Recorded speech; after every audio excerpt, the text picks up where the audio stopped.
Quick! We're gonna need some time to fire up the engines. Let's give the laser turret a whirl.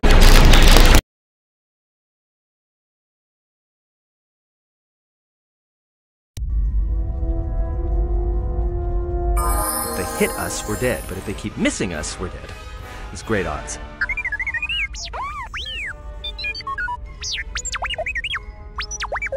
Somebody shut that trash compactor up!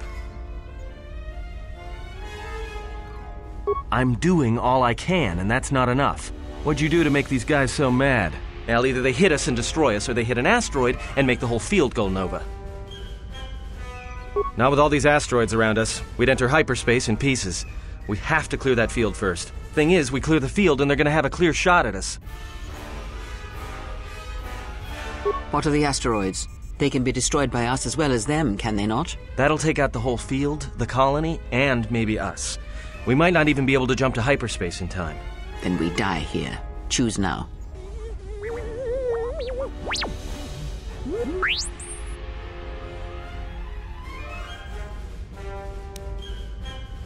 Hold on! This is gonna get a little rocky.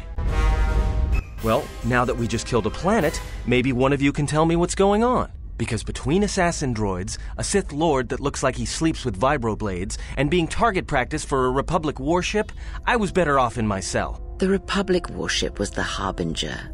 It was seized on its way to Telos by the Sith. They sought you, Jedi. Yes, to aid in the recovery effort there. Many roads lead to Telos, including ours. Not like we have much of a choice, the Peragus astrogation charts being what they are.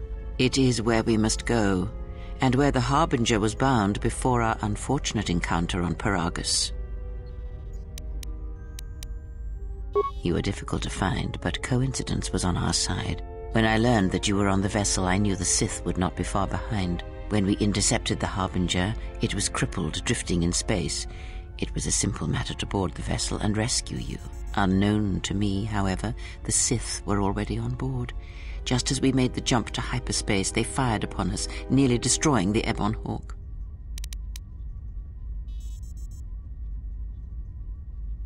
Whatever occurred on board the Harbinger had rendered you unconscious. Though your thoughts were faint, I was still able to find you, sealed in one of the cargo holds.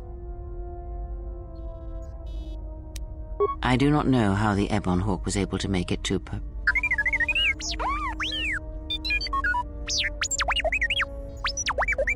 Be silent. We're having a conversation here.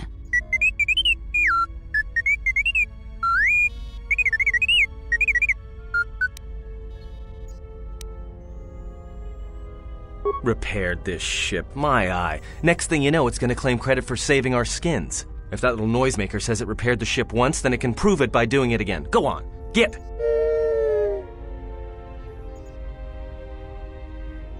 True. But as one trained in the Force, you know that true coincidences are rare. Because you are the last of the Jedi. Once you are dead, then they have won. Whatever lies you tell yourself are of no consequence. The Sith believe you to be a Jedi Knight. and that is all that matters. The Jedi Civil War destroyed the Jedi. By the war's end, barely 100 Jedi remained. Many fell in battle, and many more were seduced by Revan's teachings. Many Jedi blamed the teachings of the Jedi Masters for Revan's fall, and the civil war that followed. The Jedi Academy on Dantooine is nothing more than a crater that echoes with the ghosts of dead Jedi, and the Jedi Temple on Coruscant lies empty. The waters in the Room of 1,000 Fountains have fallen still in reverence to the fallen Jedi and those now lost. Perhaps, but they are Jedi no longer. If the Sith have not already slain them, then they will not help you, nor can you help them. That is not an easy question to answer. This threat is greater than you know, and I do not believe it is a battle that can be fought. Look, enough with the we already. We cannot hope to triumph against them alone. To stop them you will need weapons, allies, and a teacher. In the end, I fear it may not be enough. You fought in the Mandalorian Wars, and it cost you everything. Are you willing to sacrifice as much again? You are not listening to me. This is not like any field of battle you have ever fought in. Think carefully on your choice.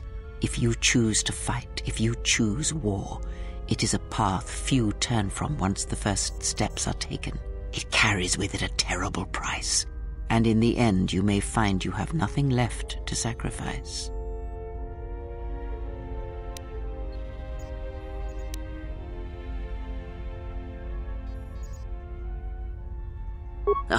Like so many Jedi, you hear, but you do not listen. You have much to learn, but we have spoken long enough, and my wound pains me. If you have other questions, find me in the crew quarters. There we will speak more. Hey, don't stop your long, boring rants on my account. I was just getting sleepy-eyed.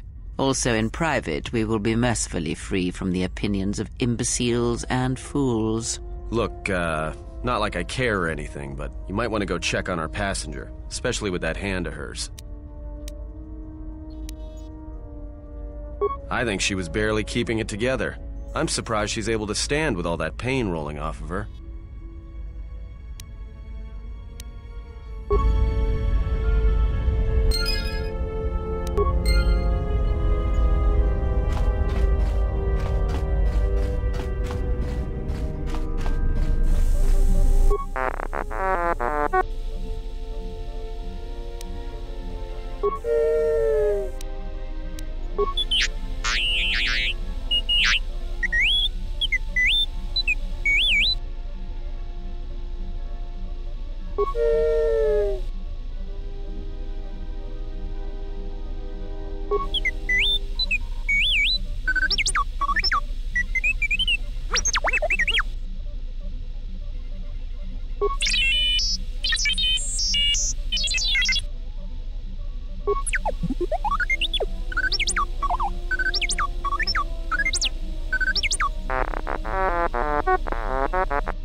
Come for more answers.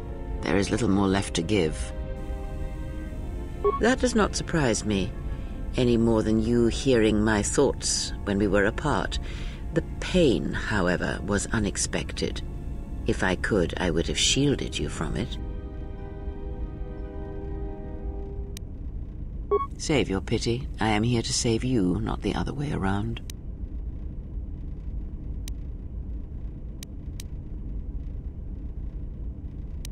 I do not know.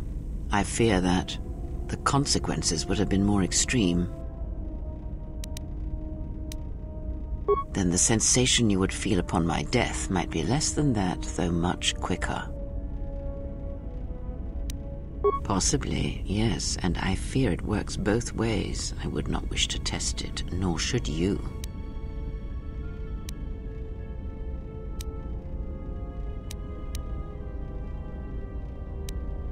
When battle is upon us, I suspect our minds are prepared enough to shield each other from the pain.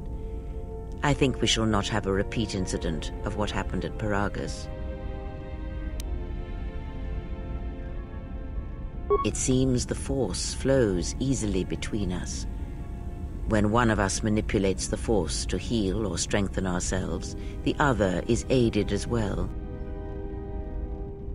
A powerful technique indeed, though, as we have noticed, it has its drawbacks.